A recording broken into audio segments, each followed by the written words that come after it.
Pertanyaannya, apa tema bacaan di atas? Pentingnya menjaga barang dan mendengar cerita.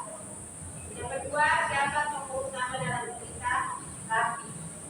Latar tempat yang muncul dalam cerita, jawabannya bunga dan sekolah. Yang keempat, amanat dari cerita, mendengar nasihat orang tua dan menjaga barang adalah tindakan yang baik. Jika kelompok dua jawabannya sama, ya. Kita tepuk salut sama kelompok. Tepuk salut. Salut, salut. Salut, salut. Salut.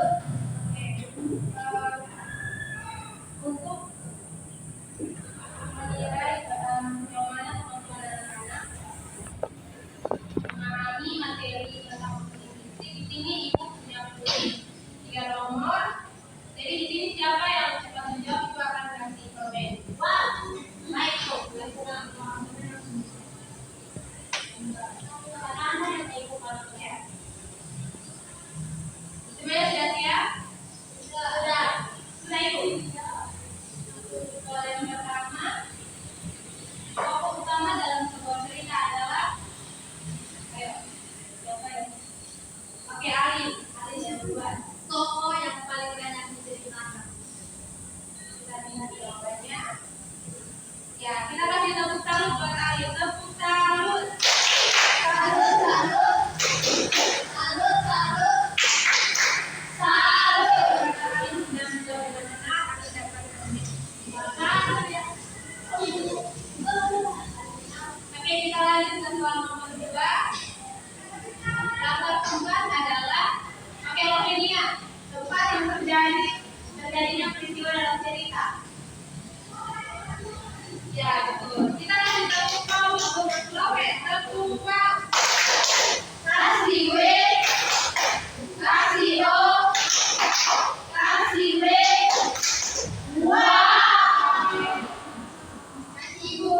Oke, kita satu soal terakhir. Ini soal terakhir. Siapa yang cepat yang sudah selesai?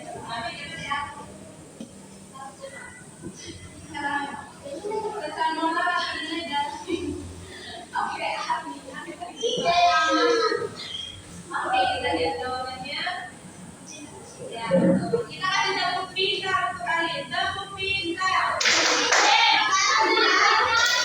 Pintar, pintar. Pintar. Oke, terima kasih. Oke, melalui pengerjaan SKPD dan menjawab ini digunakan untuk yang menjadi hari ini tentang unsur intrinsik. Jadi unsur intrinsik itu adalah elemen-elemen dasar yang membangun sebuah karya sastra dari dalam seperti tema, alur, tokoh, kata, sudut pandang, dan bahasa dan makna yang bekerja sama menciptakan makna dan keindahan cerita. Rata pada kegiatan ini minta satu orang untuk menjadikan